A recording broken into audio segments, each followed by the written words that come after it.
There are a lot of young people, high schoolers, college students who know abortion is wrong. I meet them all the time.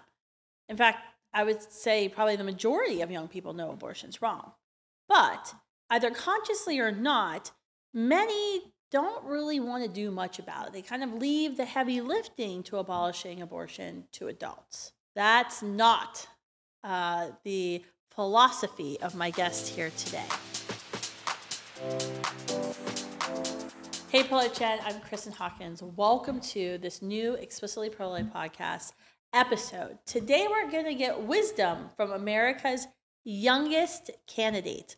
I am so excited to have you all with me and have Kaitlyn Ruch with me. She just flew in from Montana to come down here to Florida to meet with me. Kaitlyn, you may have seen at some of Students for Life Action social media or blogs. We do a bunch of stuff bragging about Kaitlyn.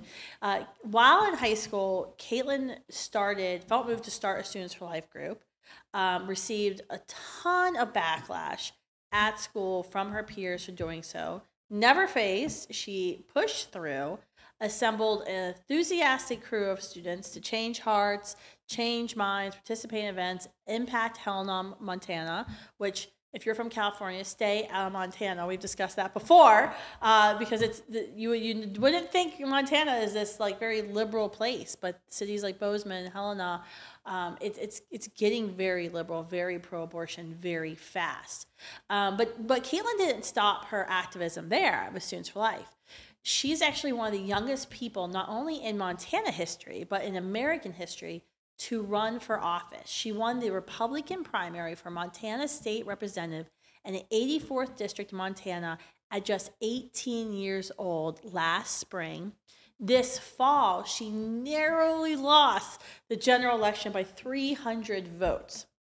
And once you hear from Kaitlyn, you will see that her political career is just getting started. We were so honored, Kaitlyn, to be door knocking with you in the spring, door knocking with you in the fall, which door knocking in October in Montana presents a lot of logistical weather challenges. But we were so excited to see how far you came in that race, how close you got, even though we were all praying for victory. And I know now as a student at Carroll College and in the Students for Life group, I don't think you're going to be done. Are you done running for office? No, I'm not. They didn't get rid of you. No, they did not. And I mean, I think it's fascinating too about the race. You were running against an incumbent, right? Yes, somewhat of an incumbent. She was the former minority leader of the state Senate who had been term limited and decided to of avoid those by moving over to the other house and running again. Oh my gosh. So you almost beat like a high-powered name ID'd official by three. Oh man, she must really not like you. Yeah, I don't think she does. We gave her a run for her money, for sure. We did. We did have, Students for Life raised, probably $5,000 to $15,000, spent that much in the state. You raised money for your campaign for sure, but nowhere near where she came. So, all right, let's talk about this because you're so unusual that you're 18 years old. What made you think, I'm just going to run for office myself in Montana and try to get to business, like fixing this state?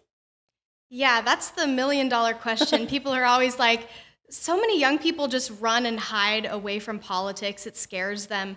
And at first, that was how it was with me too.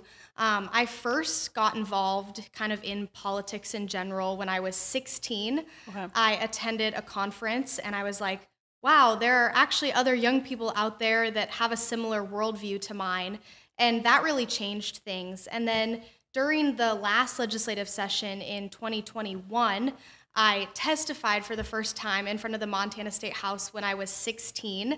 I was on a Zoom call with a local pro-life organization, and they were like, hey, we need people at the Capitol tomorrow to testify for these bills. Kaitlyn, would you like to come along and do that? And I was like, do what with the who at the what now? Mm-hmm. And it was a totally new, totally foreign experience. Before then, I had just thought of government as some kind of orb floating in the sky that was just like controlling our lives and, what are we to do about it? But when I got up to the Capitol, I saw that this was not the case. I saw legislators talking with the public, talking with people, and I realized, wow, my government actually is accessible, and they're supposed to answer to me. And so I testified for the first time, and after the hearing concluded, a representative came up to me, stuck out his hand, shook my hand, introduced himself, and then a little while later in the conversation, he kind of elbowed me and said, "When are you going to run for office?" And at the time, I completely laughed it off. I was like, well, that's crazy. This is my first time here. I could never do that, at least for the foreseeable future. But as I got more involved in the legislative fight in Montana, I found that there really is a lack of youth voices in our legislature, especially young voices who are willing to stand up and be unapologetically pro-life. And so I found that there was an open seat in my area, and I decided, if I'm not going to do it now, when am I going to do it? And if I'm not going to do it, then who's going to do it? And my parents just raised me knowing, you can either stand up and do something about it, or you can sit and complain about something. And then they told me I was complaining a little too much. So I took the hint and threw my hat in the ring, and, I guess the rest is history. That's crazy. I guess, give everybody here who's listening and tuning in, what's going on with Montana when it comes to abortion? Because I think a lot of people think, oh, Montana, it's in the middle of the country. These are normal people. It's got to be a great pro-life state. But that's really not the case. I mean, we saw, certainly during COVID, the Genuity Health study where they actually were giving out chemical abortion pills remotely without a doctor visit against the FDA regulations, because Planned Parenthood and Genuity Health were doing a study to see if they could do it. So they thought they'd just go to the poor, the Native Americans in Montana to try it out. I mean, it was crazy to see that happen. But then I started learning some other stuff about what's the state laws in Montana like for abortion? Yeah, as you said, Kristan, everyone thinks, Montana, super conservative, super pro-life, just like on Yellowstone. But in reality, Montana has not been the red state that people kind of envision it as for a very long time. In fact, we had a Democrat governor, a very pro-abortion Democrat governor, up until 2020 when we elected Governor Gianforte, the first pro-life governor to serve in our state. Strongly pro-life. Very strongly pro-life. He's a wonderful pro-life governor. And so up until then, the majority of our statewide offices, including the governor's office, were held by pro-abortion Democrats.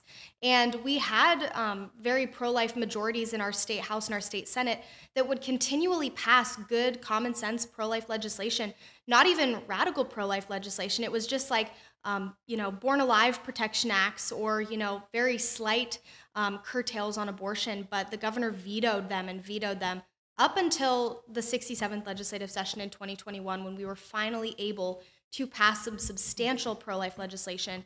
But the battle doesn't stop in our legislative branch. The judiciary in Montana has completely grasped onto the little bit of remaining power that they have left, and that is really where the abortion stronghold finds itself in Montana. Back in 1999, there was a decision called Armstrong v. State, which found the liberal Supreme Court, the very pro-abortion Supreme Court, found that because there is an explicit right to privacy in the Montana Constitution, that the right to have an abortion falls under that right to privacy. And so with every good bill we pass, it's constantly enjoined and then struck down under the guise of privacy, which obviously we know to be a false guise and a false premise. But currently you should introduce a bill okaying, I don't know, beating your children or something. Be yes. Well, hey, state Supreme Court, I guess we'll have to, just to prove a point of this right to privacy. Yeah, people could do a lot of things in the privacy of their home, but is that okay? Is that moral to do? Yeah, exactly. No. And this legislative session in 2023, we have a state senator who is fighting that exact fight. He's introduced a bill that would explicitly state that the right to privacy does not include the right to have an abortion. And that bill very recently cleared our state Senate. Today actually is the transmittal deadline in our legislature, so we're halfway there. And within the next month or so, it should have its hearing in the state house. We expect that to pass and move to the floor, and we do expect our governor to sign it into law. The question is, what will happen then? What will the state Supreme Court do with this bill that's specifically regulating their authority to say whether or not a bill is constitutional when it comes to the issue of abortion? Is your state Supreme Court elected or appointed?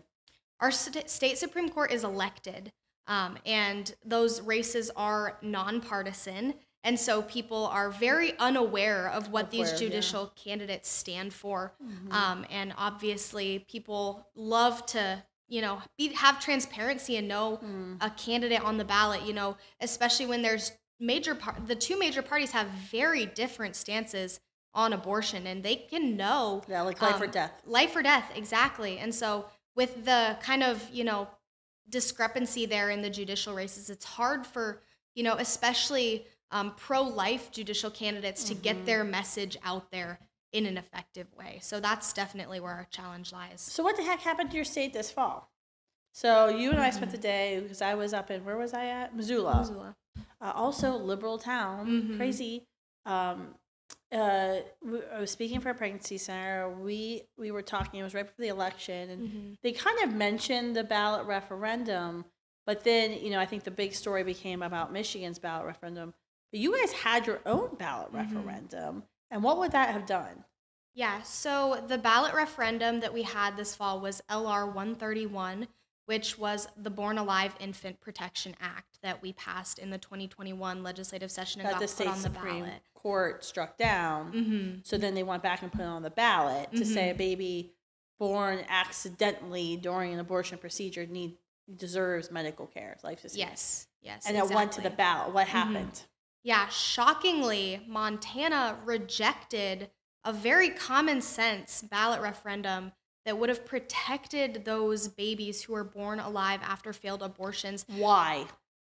I believe that it was because of the extreme radical pro-abortion groups that completely misconstrued what this ballot referendum was. They were advertising this to voters as a complete and total ban on abortion. That you could go to any number of websites. The initiative had, the initiative had their own website that was just full of complete misinformation. They like to throw that term around so much when we say things, but this was true, total, and complete misinformation. They were advertising this to be something it completely was not. And so obviously the grassroots on the pro-life side, we don't have near the amount of resources or funding or anything that these big pro-abortion bullies do. And so they were successfully able to misinform Montana voters to make them think that if they voted for this, they were voting for a complete ban on abortion. Well, I mean, I guess we shouldn't be surprised that people who advocate for killing babies are also going to lie about what a ballot referendum is. Yeah, I think it was a lot of people didn't even know what was going on. Like, even when we were at that dinner, it was kind of like, no, this is a big freaking deal here, people.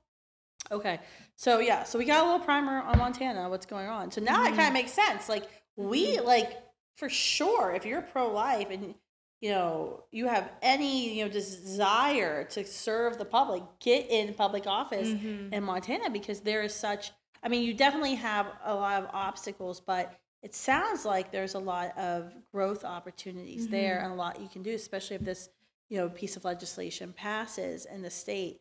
Let's go back to your experience, though. Now I got all the Montana stuff out of you. What was your experience as a candidate? What did you expect that you saw happen, and then what didn't you expect that happened to you as a candidate?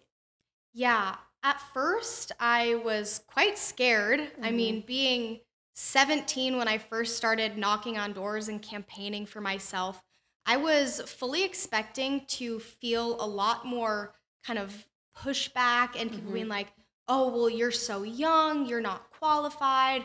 What makes you think that you have any right to do this?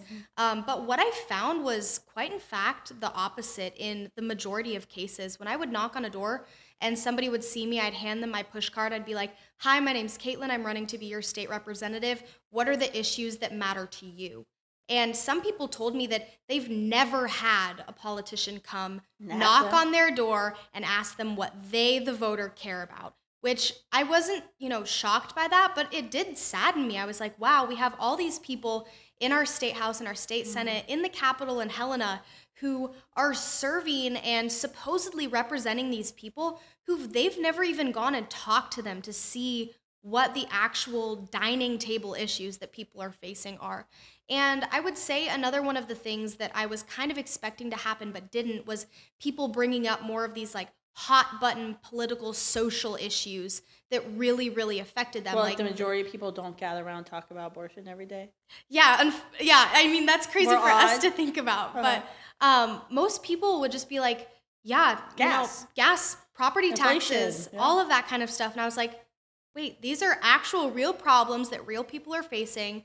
And there's real people that are supposed to be helping them solve the problems that aren't. But I also did find that, you know, a lot of people do care about life. And a lot of people, I would come to a yard and a lot of the times they would ask me, so what do you think about abortion? Or what is your opinion on this?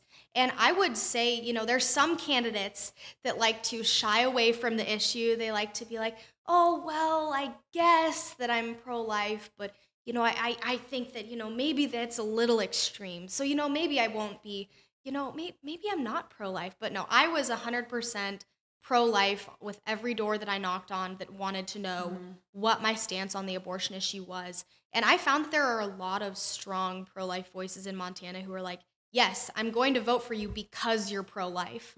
And so that was also something that I found that it made me so happy, obviously, to just see people be able to say, you know, I'm pro-life and I'm proud of it, and be able to, you know, especially find a sense of community in that, because, you know, knocking on doors is not the most friendly activity a lot of the time. I really don't enjoy it. I think people think I enjoy it. I'm like, after the first like 5, you get kind of like in a groove. You know, I tell students like, first couple ones are gonna be hard, but then you kind of get used to it. But it's not like the easiest thing. I mean, maybe Titus at Students Life Action. I think he really likes it. But most of us are like, we know we have to do it, you know, and that's why we do it. I think.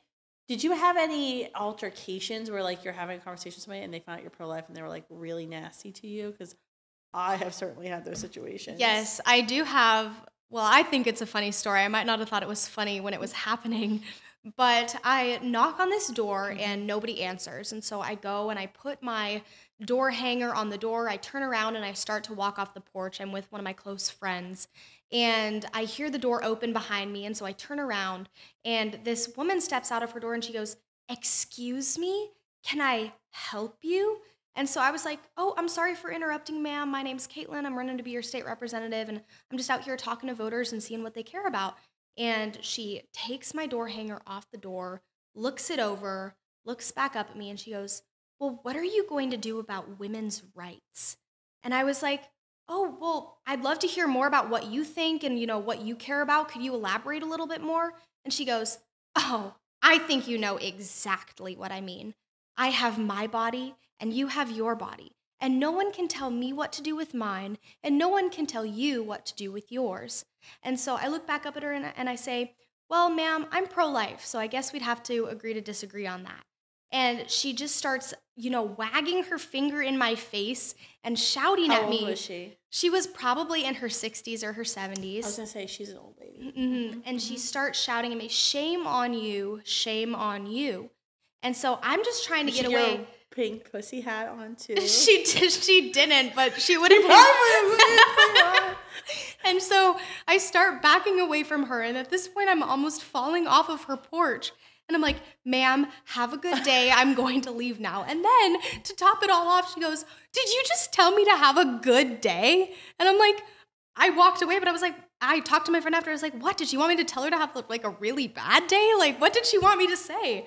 And we got back in my car and we just had to like sit there for a moment and be like, wow, did that really happen? So that was. I'm actually surprised you didn't have any worse stories. Yeah, nothing worse than that. I mean, you obviously weren't door knocking in Bozeman, because Bozeman is. Yes. It's like a little mini Sacramento in Bozeman. Yeah, we call it Bose Angeles. Bose Angeles, yes. I was just in Bozeman this summer. We were driving through and I was like, holy cow, just in 2 years. I hadn't been back in 2 years and I was shocked by it. I mean, there's a reason they don't like Bozeman and Yellowstone. We go to it sometime. Yeah, I mean, it's great. I mean, they had the Whole Foods now, which is fantastic for that. But everything else was terrible. Yeah, no, it's funny because when you were saying this, I was like, it's an old gray-haired lady, because that's what we see. And we're not ageist. We love people of all ages, and I'm not saying old to be demeaning. I just don't have a better vocabulary. But it's interesting because like when we're at the Women's March or all these other events, the meanest people are older women. And so it's like they were young girls like when Roe was handed down, or they were like in high school, college age when Roe was handed down. And so I think a lot of them might have, obviously be post-abortive themselves. There's something going on there. And so the anger just like comes out, and like for them to attack young girls, it's pretty desperate. So that's really interesting. What I guess, how did your experience of starting a Students for Life group at high school, having all the like the little drama that you had to work through, how did that, or did it help you at all in running? Or you also have a personal story. You were adopted, which I just found out. I had no idea. How did that help you, or influence your decision to run? How did those things kind of play in? Yeah, absolutely. Both of them did, for sure. I'll start with the adoption part. So my younger brother Luke and I were both adopted when we were born. He is 16 and I'm now almost 19. Oh, you're so old. So old. And so my parents had tried for a while to have children of their own, but they couldn't. And so they decided to adopt. And my birth mom, she did a lot of drugs, and I was born in a very tough situation. I suffered withdrawals for about the first 8 weeks of my life. The doctors really didn't know if I was going to survive. I was born full term, but I was the size of a preemie when I was born. And so I asked my mom about, what that experience was like. We just had an adoption tax credit bill go through the Montana legislature as well, so I got to, share that aspect of it. They're always like, well, pro-lifers don't care about babies after they're born, but here we are, advocating for pro-family policies to help more people adopt. Yes, and Christians are the highest demographics to say they're going to adopt or actually adopt. Yeah, and so I asked my mom, is there something memorable that I could share with this committee as to what your experience was like? And she told me that after I was born, my birth mom was standing outside the hospital, and she overheard her say to her friend, finally, a guilt-free cigarette. And that has really stuck with me because I wasn't born into, what a lot of people might classify as the ideal situation.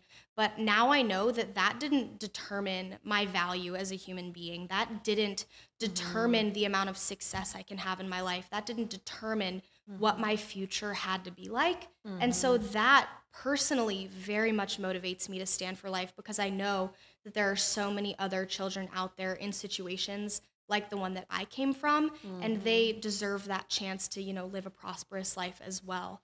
And so that certainly plays into, the motivation behind me being pro-life, especially wanting to protect life in law.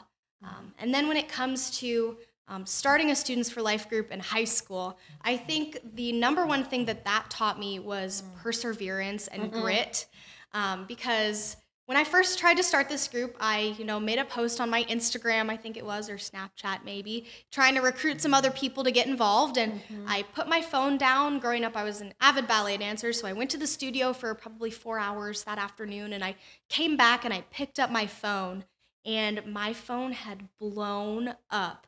People were in my DMs, people were texting me. There was even a petition on change.org that said something wild like, ban Helena Students for Life from Helena Public Schools.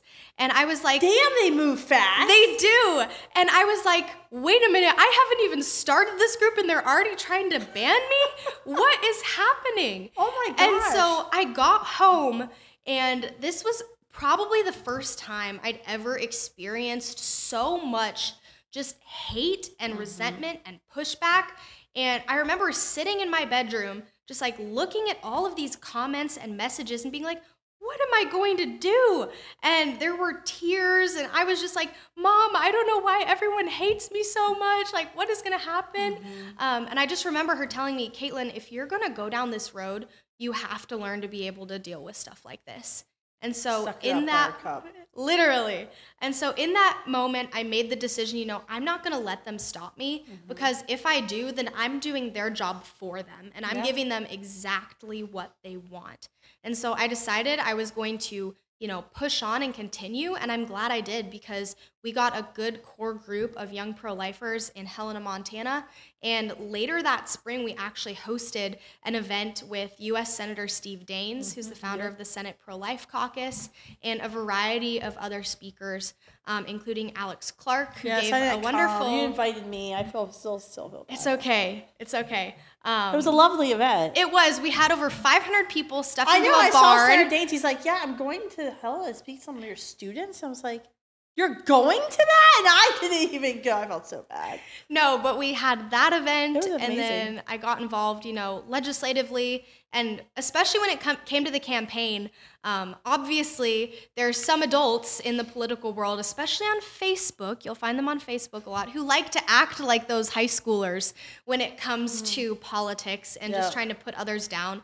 But now whenever I get kind of maybe a nasty message or a hate comment, I just kind of giggle at it, and I'm like, wow, I live in these people's minds rent-free.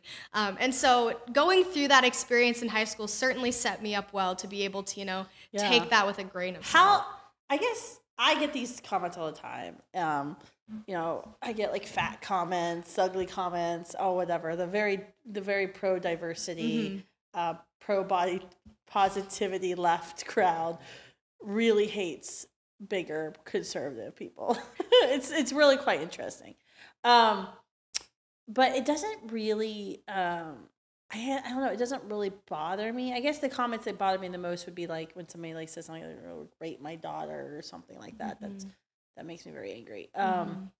But I get asked this question a lot from students, life leaders, of like, how do you deal with it? And I don't know, because like I kind of like you, I'm like, I love living rent free in people's minds who are pro-abortion. The fact that they like felt so angry that they had to like find my email, or I've had people like on NPR like find my cell phone and then like call me. I'm like, what did you do to find my cell? I mean, like so like but so I don't know. I kind of wear it as like a badge of honor that these people hate me so much, and that something I've said has like affected them so much that they feel like they should do these things.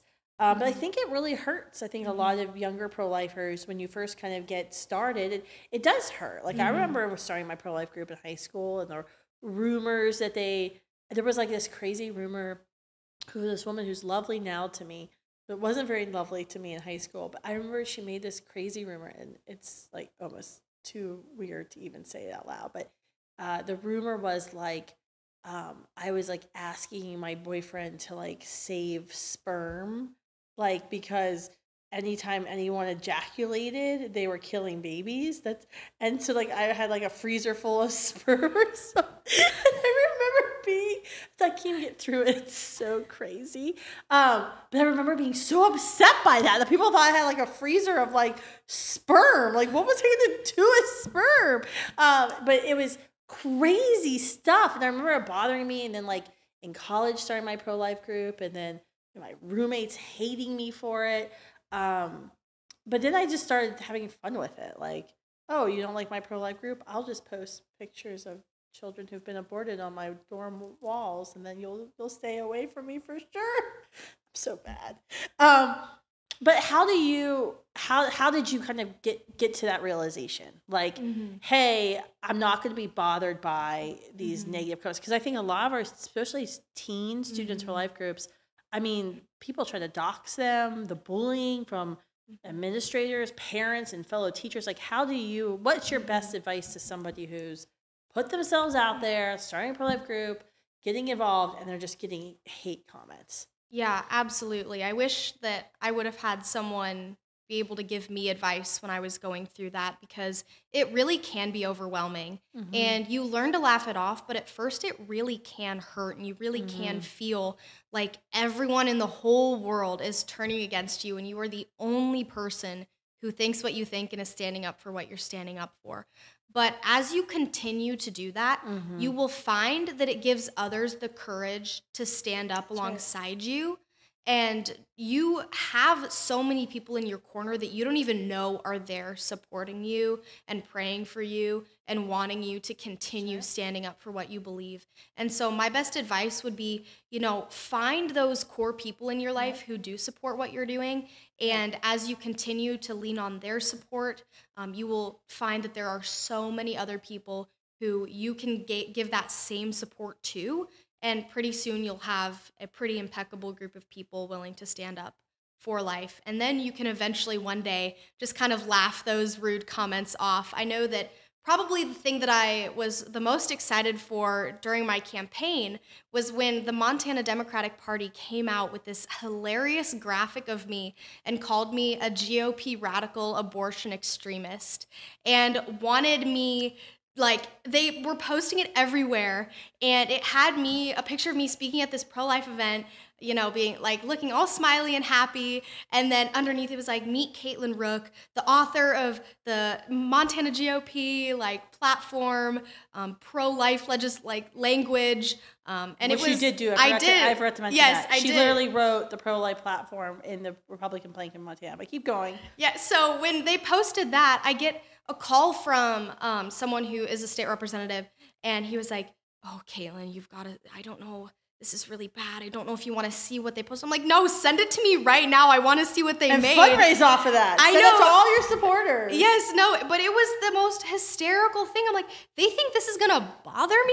If anything, this is just going to motivate me to be more pro-life and more pro-life, because when I see that they're getting this angry about what I'm doing, I'm like, wow, I must be doing at least something right. Yeah, I mean, they took time out of their day to make a piece of smear information about an 18-year-old running for public office. That's amazing. I love to turn nasty things, something like that. I'll send it to supporters and be like, "Hey, this is what Students for Life's up against. So are you going to stand with us?" And folks are like, "Oh my gosh," because we get used to it, and I think I get anesthetized to it. But I think other folks need to see it. What would you say, my last question, you've obviously done something big. You've started your group. Now you've leading the group of Carol. You're part of the group of Carol. You've run for office. You wrote the GOP platform on abortion in your state. You're obviously not going away. We have big plans for Kaitlyn at Students for Life Action coming soon.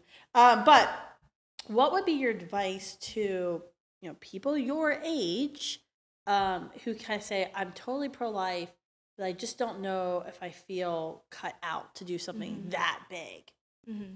Yeah, I would say it's kind of a cliche quote, but my dad actually got a book in the mail the other day with this quote as the title.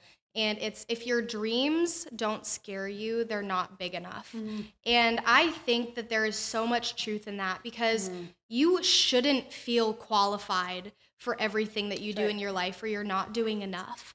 And you won't feel qualified, you won't feel prepared, and you will really just be thrown into the water, and you're going to have to learn how to swim. But that's where the most lessons are learned, and that's where you're going to meet the people that are going to stick by your side through it all. And my advice, especially to young people, maybe in their final years of high school, even, in their beginning years of high school, is just reach out and see what opportunities are out there, especially in local grassroots groups, especially in the pro-life movement. They are so excited to see a young person want to get involved, and they will have a job for you. They will have something that you can get involved with, and it will just keep growing and growing from there. And so they have a lot of grace too for you. So you can mess up all the time, and they don't care because they get so excited that you're young. Yes, exactly. No, I still try to do that, but it doesn't. There's always something for you, no matter if you really love public speaking and wanting to, lead a group, or if you just want to get involved. Maybe you're really nifty at social media, or maybe you're really good at organizing events or getting people to do something. There's always a role for you in the pro-life movement. So don't feel like, oh, well, it's just all these people who are really good at talking and have awesome podcasts like Kristan Hawkins and all of these people who just really want to, be the face of everything. It's really not like that. Kristan Hawkins has no idea what she's doing half the time. Just for reference. I sort of myself. But it's just being unafraid to put yourself out there and saying, yes, I'm going to be vulnerable. I'm going to subject myself to criticism. I have no idea, running a podcast. I didn't go to school for, journalism. But the idea was, we have to get certain pieces of information out there. We need the grassroots pro-life base to hear these strategies, to meet these leaders, to be inspired, and someone has to do it. So I guess it's me, but I think it's funny if people think that, oh my gosh, like I don't have this certain skill set like somebody else does. I'm like, none of us feel like we have, it's a little secret, like none of us feel like we know what we're doing, like that we're kind of all just like figuring it out. And that's like kind of the thing. Yes, exactly. No, I learn something new every day, for sure. Yep.